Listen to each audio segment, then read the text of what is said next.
Почитувани гледачи, добро утро, уште еднаш за сите вас кои сега се вклучувате на каналот на К3 телевизија. Ова е вториот дел од утринското издание Нов ден. Велат, енергијата го движи светот. Точно е. Но за нас луѓето, за да ние се придвижиме во еден позитивен смер, треба да сме позитивни, со позитивен дух и со позитивна мисла. Но за да бидеме позитивни, за да нешто не придвижува, за да имаме желба, за да имаме волја за убави дел, ни е потребна креативност. А се разбира дека сите ние не би биле луѓе доколку не сме креативни секој на свој начин. Креативноста постои од најмала возраст. Па дури и дечињата се препознаваат по тоа што некој помалку, некој повеќе е креативен. Сега со текот на животот сите се насочувам и пренасочуваме во кој смер ќе оди нашата креативност. Во уметничка во секој случај. Дали тоа ќе биде музика, дали ќе биде пишан збор, дали ќе биде креација што се однесува на стилскиот начин на живот или нешто сосема друго во што ќе се пронајдеме. Така да и денеска, гостника во моето студио е една прекрасна госпоѓа која својата креативност ја води во животот и сега во пензионерските денови едноставно и дава една рамка, една убавина и се она што животот и го направил поубав и го оформил, едноставно се она што има да ни каже ќе видиме денеска во нашето издание. Во прашање нашата госпоѓа Душанка Дуња Гиевска. Добро утро, госпоѓа. Добро утро, благодарам за поканата и многу ми е драго што неделава ќе ми започне вака во една убава атмосфера, на убава тема.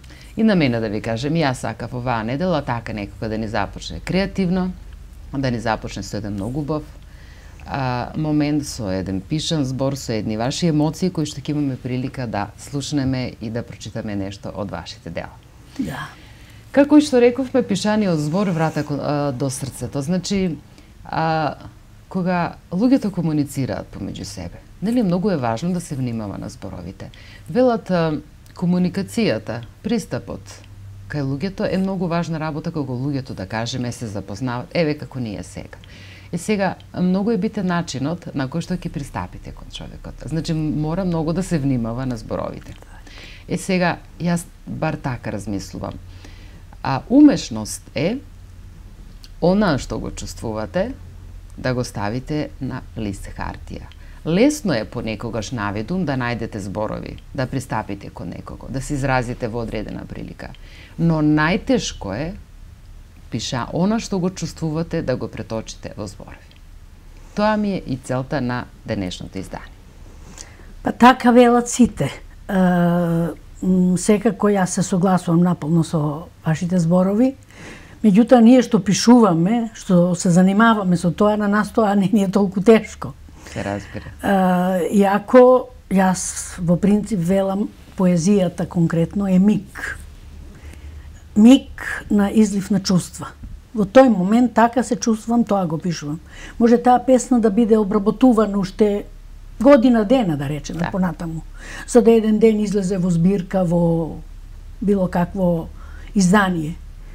Додека причината поради која што се сретнавме ова сабајле, мојот роман е сосема нешто друго.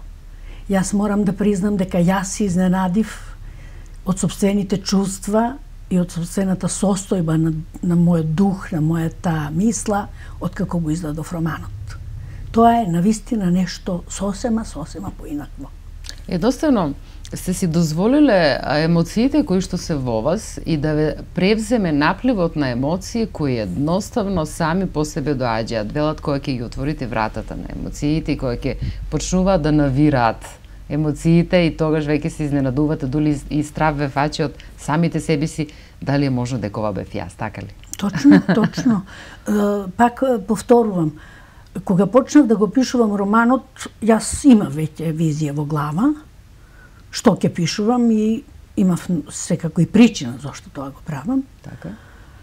И почнав.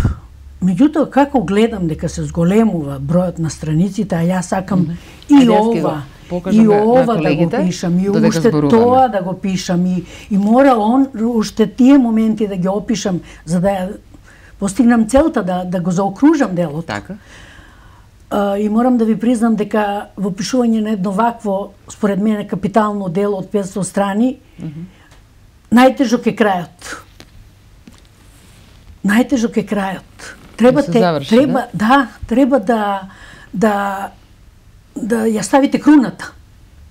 Меѓутоа, како ќе стои таа круна, нели? Да. Мислам, символично малку се изразувам, меѓутоа мислам дека ќе ме разберете и вие и гледачите. Како ќе ја ставите круната, како таа ќе прилега, колку долго ќе стои, колку ќе му даде убавина на тоа целокупно дело.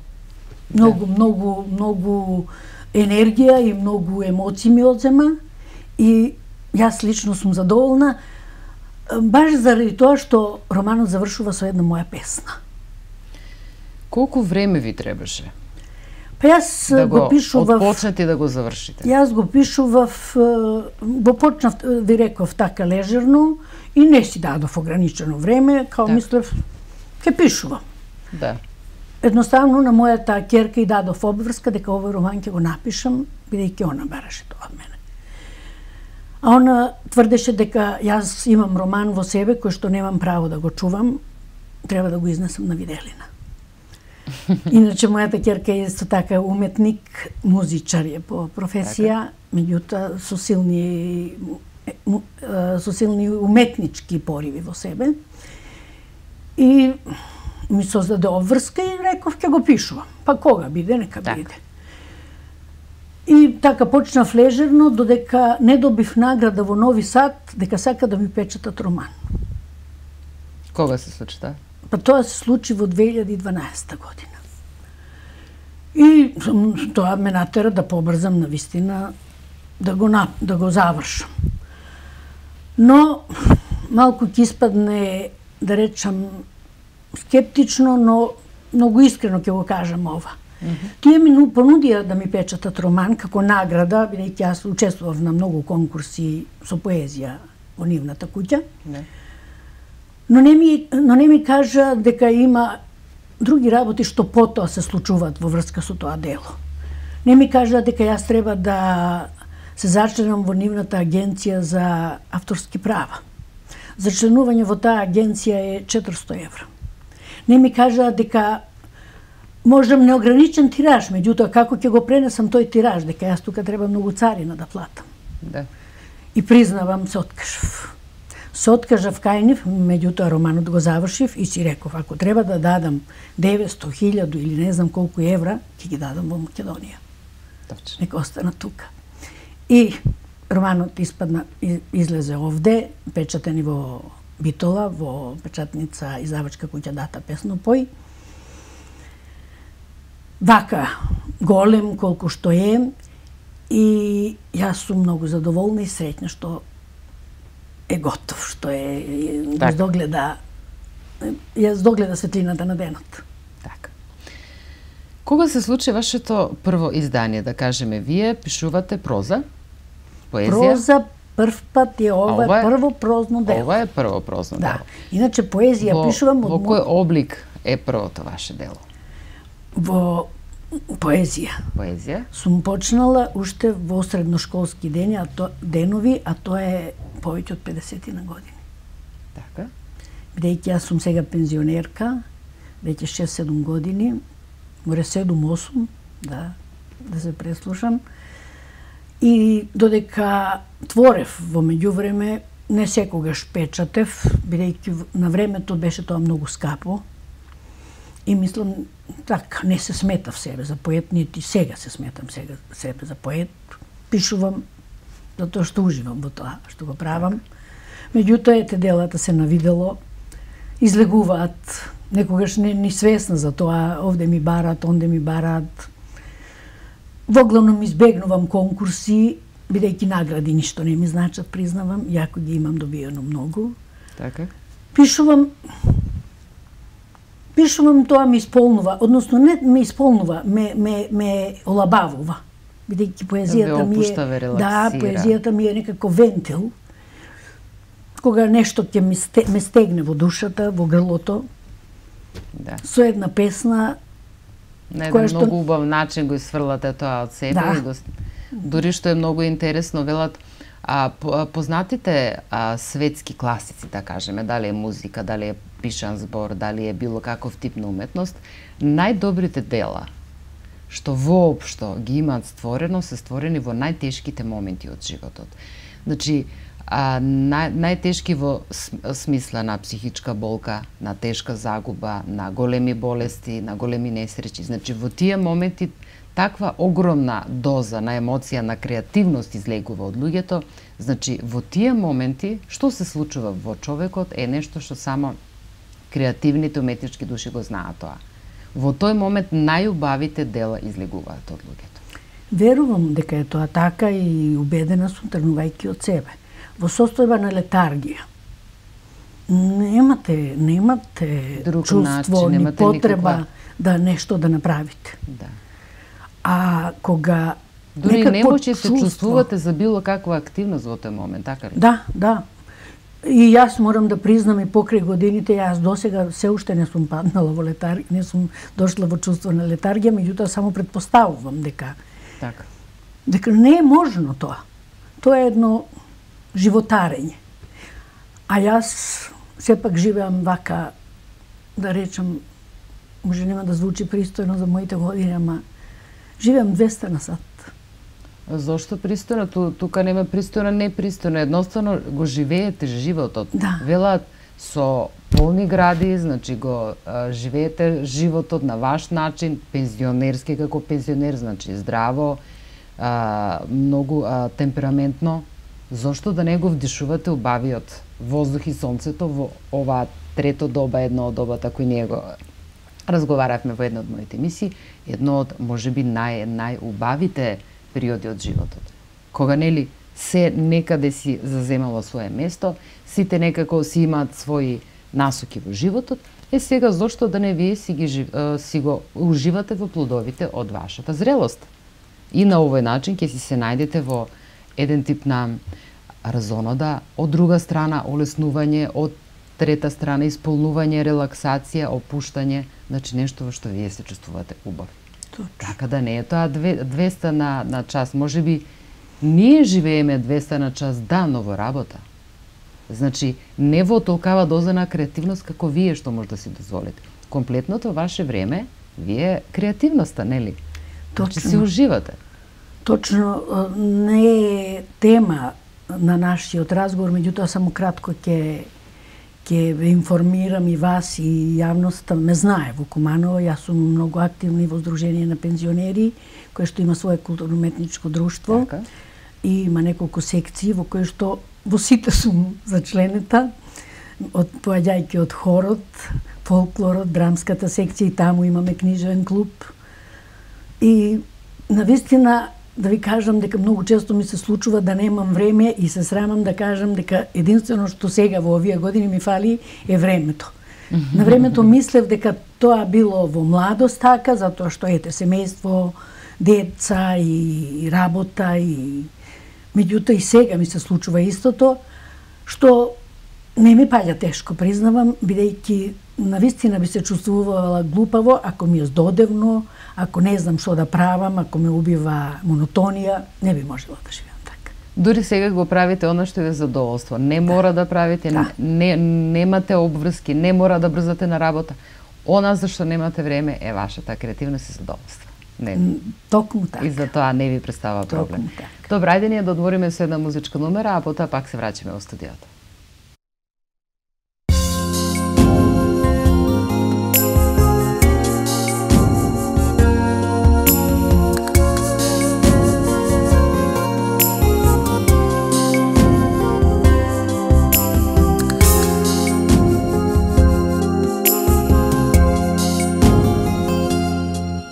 Бев млад и сакав повеќе,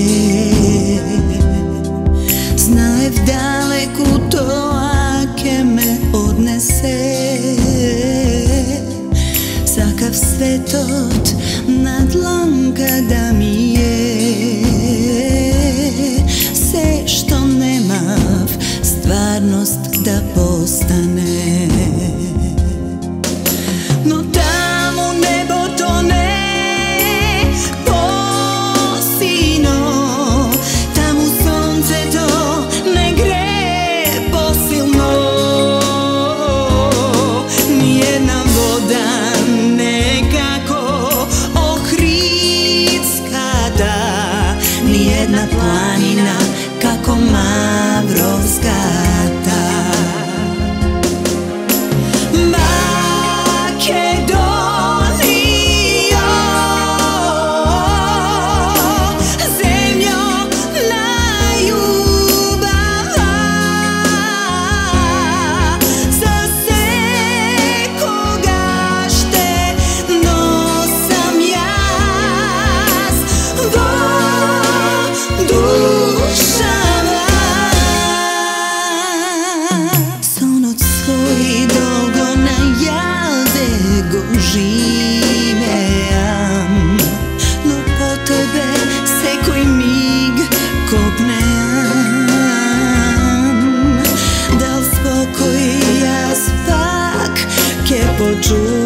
Počuvam ezero to koga ke gosto gledam, sa srećata nese odi daleku, za nea dovoljno samo malku da sakaš i da te te patišta doma da te vraćat. Makedonijo,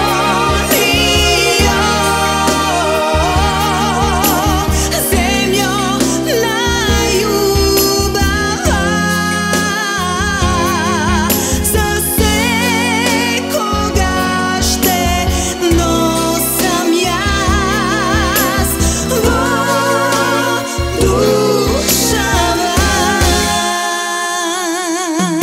Во радости среќа твоите да ти се радуваат, во тага и макар и пријатели со тебе да тагуваат. Сонцето твое секој ден да те скорива и за вечност родната грудка да те покрива.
Мудрост е, за да знаеш каде да одиш во животот, треба да знаеш од каде доаѓаш. Вчера е историја, утре е мистерија, а денешниот ден е подарок. Овој роман е водилка за идните генерации, кои во наследство ќе добијат јасна слика од каде доаѓаат, каде се сега и колку е долг патот меѓу тие две состојби. Обичен есенски ден. Пладне во скромниот дом на семејството Петковски. Животот тече едноставно и скромно. Во овој обичен ден дома беше само Елена, која вредно ги превршуваше домашните обврски. Да го замете земјаниот пот во двете долни одајчиња, немаше време за големи работи. Го доврши ручекот, а ручекот скромен, сиромашки, пржени пиперки и домати а убаво мириса. Навира вода на устата. Тука низ дворот се метка до вишња. Немаше се уште големи обврски, само што започна училишната година. Многу беше мала за нешто друго од неа да се очекува. Само кога требаше вода да се донесе од малската чешма, се знаеше дека тоа е незина должност. Двете брдачиња ги полнеше по неколку пати во текот на денот. Понекогаш некој од домашните намерно ќе истуреше водата за да таа донесе тазе, свежа. Особено во топлите денови. А малската чешма течеше постојано, без прекин, претекува ќе речеш. Тишината ја нарушуваше повременото извикување на ѓубреџијата Наце. Тој со запрегата во четиритркална приколка и со високи странични штици, темнокафеав конј во ритам повторуваше: ѓубре. Во некој друг ритам се слушаше и чеканот на албатот Јусуф, рикањето на коњи, магариња, крави со кои беше преполна албатницата. Некои останале надвор, врзани за багремите да го чекаат својот ред. Додека вишња очекуваше мајка и да се јави пред заминување на работа и бараше забава низ дворот под зрелите плодови на старата лозница, се чу лелек. Вишња се збуни, истрча кон влезната врата на домот и зарече дека го чу гласот на мајка си. Не можеше да разбере дали вистински го слушна или не. Во тој момент го здогледа само грбот на некое униформирано лице кое го напушташе дворот. Тргна на кај дома, ја побара мајка си. Сакаше да влезе внатре. На влезот се судрија. Елена излегуваше кон дворот. Во рацете држеше некаков лист испишан со чудни букви, мал плик. Вишња прв пат гледаше таков плик. Ништо не й беше јасно. Го истргна листот од раката на мајка си и почна да гледа во буквите што беа испишани. Инакви беа тие букви, не ги разбираше. Знаеше да чита, со одличен успех го заврши првото оделение, но овие букви беа неопични. Дали толку ја збуни лелекот на мајка и што не може да разбере ништо од напишаното. Некои букви ги препознаваше. Ја препозна првата група. Со некои недоволни познати за неа букви ја препозна адресата и името и мајка почина, пишуваше на средината од листот. На вишња и беа потребни неколку минути да разбере што значат тие два збора. Како чудовиште стоја на средината на тој необичен лист со неприродна големина за листот тетрадка или учбеник. Но според плачот и зборовите кои што со цимолење ги изговараше мајка и разбра дека нешто жално се случило со мајката на низината мајка. Со баба и значи. Мамо, и мене ми е жал за тоа што ти се случило, но што всушност се случило, јас не разбрав од ова што досега го читав. Ај, замолчи сега, не можам со тебе да се расправам, не разбрали, мајка ми е умрена, грубо ја одговори Елена и се свитка во клопче, се смали како да сакаше да ја снеме од големата болка што ја притискаше. Вишња се почувствува виновна што не ја разбрала дека умрела баба ѝ. И тивко се прилепи до мајка си, се вглави во нејзиниот скут, па и таа заплака со тивок лелек. Елена и покрај се почувствува топлина од близината на своето чедо. Не дека ѝ беше студено и беше во срцето, но ова мало суштество што се вгнезди во нејзиниот скут и ја стопли душата и ги разбуди во неа сеќавањето кога таа беше дете.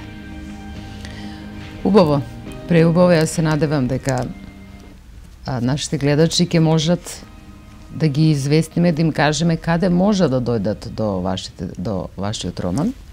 Мојот роман во Куманово, освен во градската библиотека, се продава во книжарницата Херби, спроти библиотеката. Повеќе е пласиран на Скопскиот пазар, бидејќи они такви се отворени за соработка, во книжарницата Табернакул, во кафе книжарницата Вештица, во кафе книжарницата Децата од мојата улица, кои што се сместени во Боемската улица. Зборуваме за Скопје, така? Да, и во книжарницата Култура во центарот на градот, во Скопје, да. Так. Добро. Ајде да проговориме нешто за другите дела. Пред крајот на емисијата ќе почитаме нешто од романот, инаку романот носи наслов Трага во Траги во Траги Бестрага. во Бестрага, да. Ова Ова е група на автори која говори на српски јазик, е напишано така. Така. Вие сте дел од Да. ваша песна има тука, така? Да, мои Добро, песни има а тука.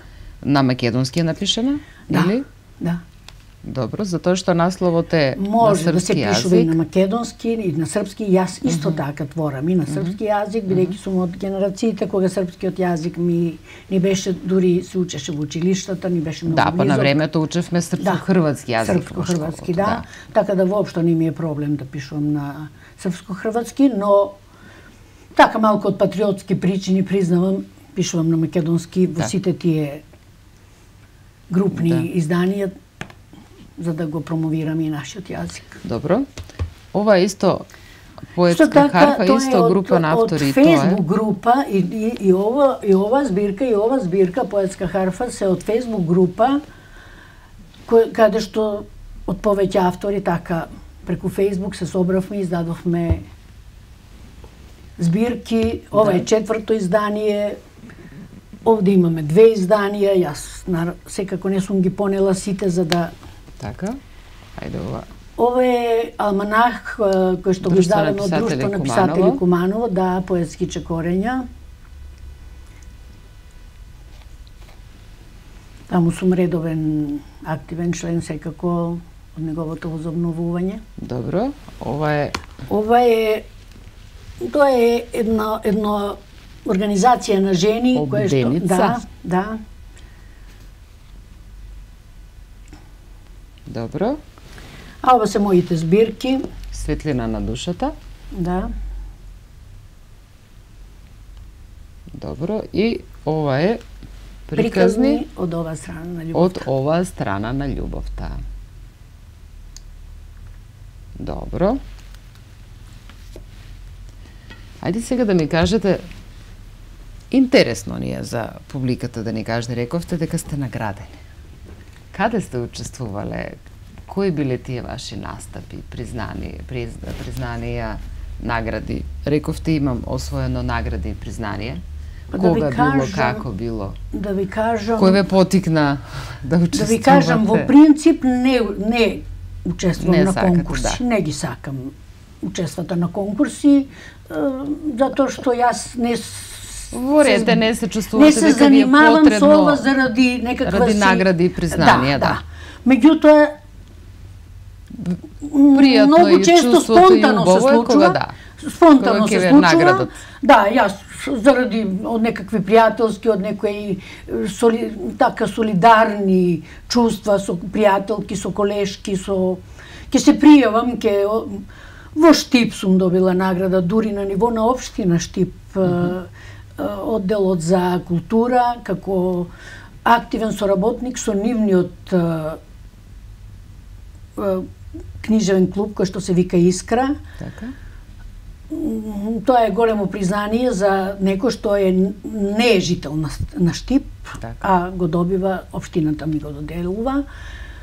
Во Кавадарци, во Нови Сад, ви реков, во Црна Гора, во Подгорица. Ете таа ја заборавив. Писмо балканских жена се вика, или писмо на балкански жени, во кое што 71 жена праќаат писмо, во вид на писмо, побарање на идејниот водач на таа книга да биде во десетерец, што јас не е мој стил на пишување десетерец, меѓутоа се изненадив колку тоа убаво звучи. Секако на македонски е напишано, уште една особа од Македонија, од Битола, господјата Мирјана Бурник, учествуваше во тоа и проект.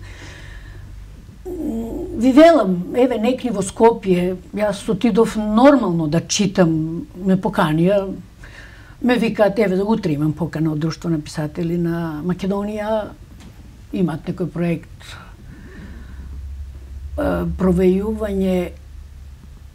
провејување на поезијата или така, провејување на стихот, нешто така. Некогаш стасувам, некогаш не стасувам да стигнам. Ви велам, пред 2 недели, сосема случајно, има време, отидов во Скопје и сега тогаш добив награда за најуспешна возрастна особа, бидејќи сите таму се, да не речам ваша возраст или мои деца, да речам. Јас тука бев наградена заради мојата возраст и заради моето активно учество барабар со сите млади. Бидејќи, велам, така, спонтано го правам тоа, немам кариеристички намери, немам потреба од некаква афирмација. Амбиции за докажување за нешто, на животот. Меѓутоа ми исполнува ова што го правам. Ми исполнува, задоволна сум во животот. Кажете ми, дали имате некој пишан збор, некој момент, некоја песничка, некој извадок, кој некако ви е посебно драг? Или кој ве потсетува на нешто, или би го издвоиле? Ја знам, предпоставувам дека се она што ви е пишано, се си е момент на нешто, на ситуација, на период од животот. Значи, на внатрешно превирање. На она моментално внатрешно во тој момент се ве потсетува на нешто. Но дали би можеле некако да се издвоите некои или моменти, или да кажеме некој тип на некој од вашите дела кој некако ви е посебно некако драго?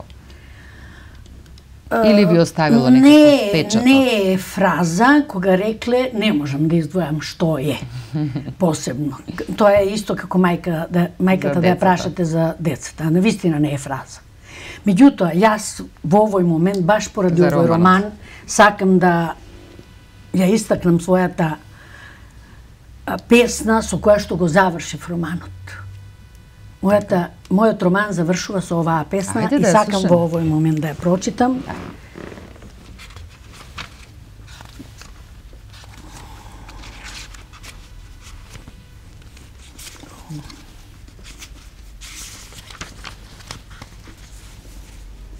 На одминување.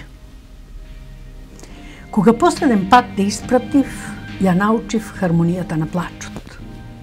И тогаш ги слушнав чекорите на солзите на твоето студено лице. Побарав простување пред Бога за нашето постоење, се почувствував должник на твојот маченички живот. Ги распаднав колениците до крв, да ги обојам твоите вени и срцето. Ја побарав твојата присутност. Со врисок ги довикувам црвените спомени, да го видиш сонцето, што очите ти ги заслепи до заспиеност, те остави студен на каменот на крстопатот на моите размислувања. Кога последен пат те испратив, носев букет од нерасцутени рози, да те закидвам на одминување. Ти го запиша во мојата душа маршот на мртвите, што некој го измислил. Преубаво. Прекрасно. Ова е тажна песна, меѓутоа посветена е на мојот татко, кој што е главен јунак на овој роман. И јас сакав и успеав да им подигнам споменик на моите родители. Романот е нивна животна приказна.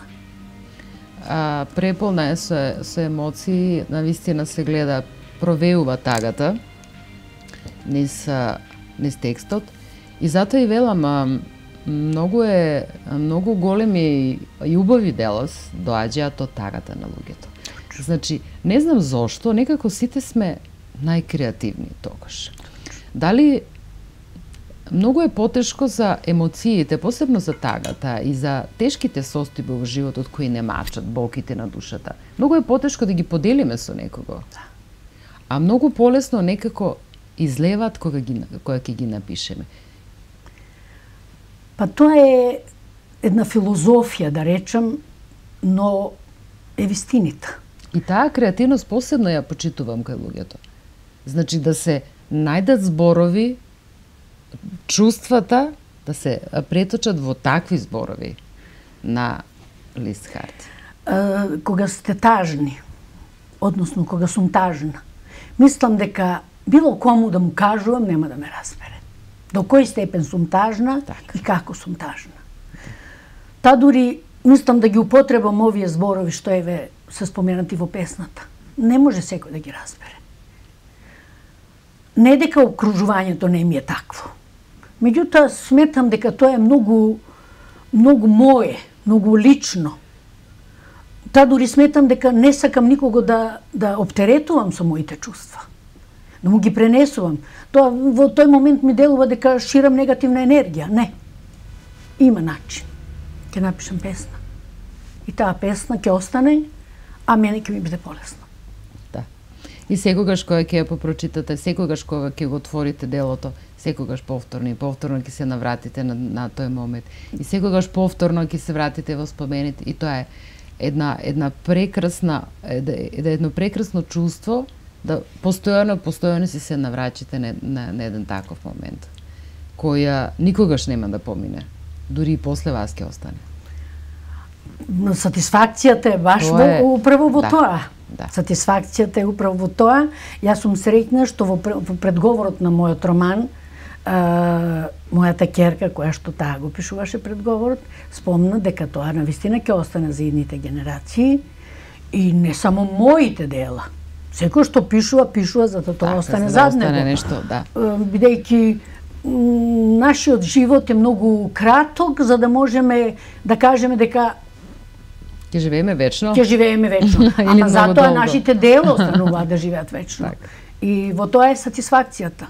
Навистина голема сатисфакција. Ајде, госпожа Гиевска, да ни кажете што да очекуваме од вас во најблиско време, во најблиска еднина? Нешто да ни откриете помалку од она што го планирате или можеби нешто што би сакале да остварите? Јас веќе сум во работа и го пишувам својот следен роман и ви реков дека и покрај толку песни, јас навистина не знам колку песни имам напишано, не го знам бројот, само сум среќна што сите уште од времето, речемо сум почнала негде 1963 година да пишувам. Сите песни ги чувам и ги објавувам, голем дел се објавени. Меѓутоа, ви реков, откако го напишав романот, јас самата се изненадив дека моето чувство кон романот е сосема поинакво во однос на... Јас пак пишувам поезија. Да. И сега сакам да ја прочитам последната песна, што ја напишав пред известно време, пред неколку дена да речем. Не пишувам секој ден, некогаш пишувам и по 2 песни на ден. Меѓутоа пишувам кога ќе дојде тоа во мене. Така. Признавам се, навраќам на песните, ги коригирам, ги разубавувате, ги многу често обликувате на било кој меѓутоа суштината останува во главном. И сега пишувам велам нов роман и многу убаво се чувствувам. Сега веќе со некоја сигурност, бидејќи првенец е првенец. Сега веќе со некој чувство. Веќе имате искуство? Да, сега веќе со чувство на искуство, на согледување на после недостатоците овде, не дека е ова совршено. Се разбира. Безброј пропусти, грешки или напишано повеќе од што треба. И така натаму, и покрај тоа што консултирав сите и рецензентот и лекторот го консултирав, дај да намалиме, да не, треба секој збор е на своје место. Има своја душа, што би рекла. Да, и не ми дозволија ништо да намалам, да скратам. И сум изненадена, романот се промовира многу од уста на уста, од човек на човек, многу се чита. Дури во библиотеката ми кажаа дека веќе се уништени примероците кои што се таму, луѓето го читаат. Јас лично имам многу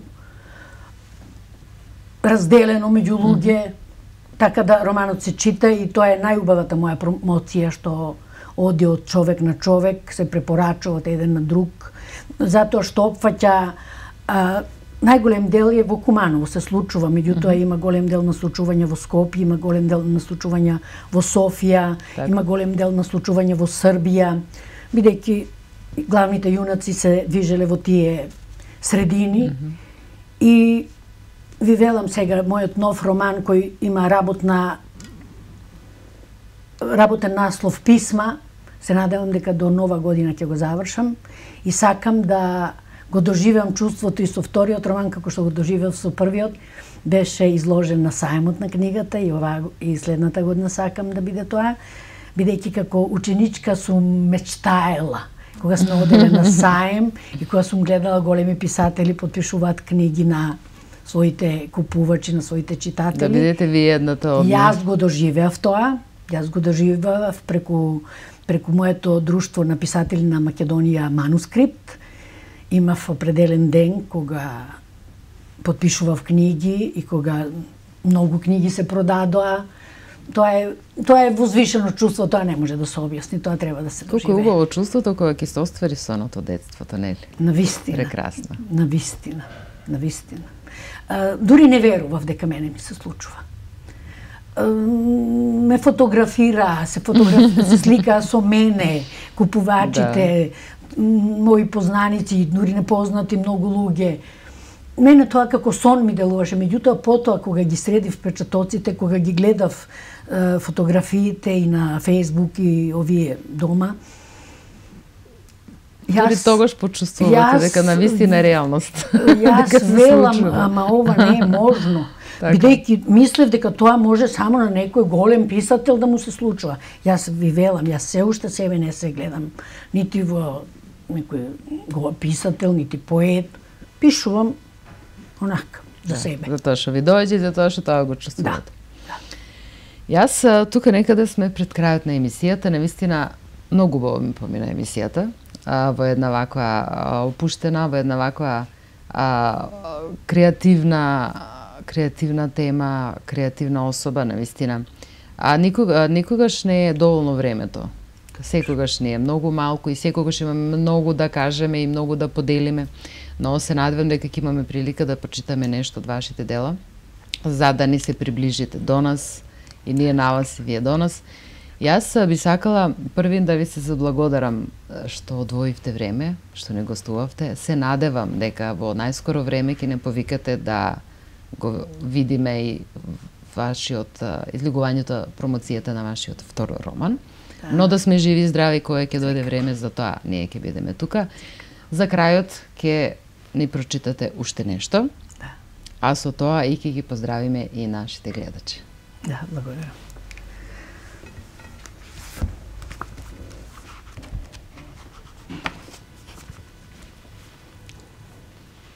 Чекорења. Моите чекорења тргнуваат сами од мојата внатрешност, од моето битие. Сакам да чекорам во сите правци, кон сите вас, и кога сум радосна, и кога тага ме надвиснува. Чекорењата ме охрабруваат. Не секој мој чекор е голем. Често талкам во место, но чекорам со мислите понекогаш само. И сакам секаде да стасам, да бидам присутна, да го искажам своето постоење, да го дадам својот благослов на своите, на најмилите. Чекорам. Чекорите се се пократки и бавни, но додека чекорам, живеам. Сакам што подалеку да отчекорам, со љубов, со почит, со благодарност до сите. Да отчекорам до своето отчекорување, но ни еден чекор да не е наназад. Прекрасно. Прекрасно, тоа беше нашата денешна гостинка. Госпоѓа Душка Дуња Гиевска. Пензионер, но креативец во душа, во мисла, во оваа состојба на пишан збор. Ви благодарам уште еднаш. И јас ви благодарам на поканата. Имајте убав ден, убава недела и до повторно видување. Благодарам. Исто така. Почитувани гледачи, тоа беше крајот на вториот дел од нашето утринско издание Нов ден. Се гледаме утре повторно во исто време и на исто место. Имајте убав и пријатен ден.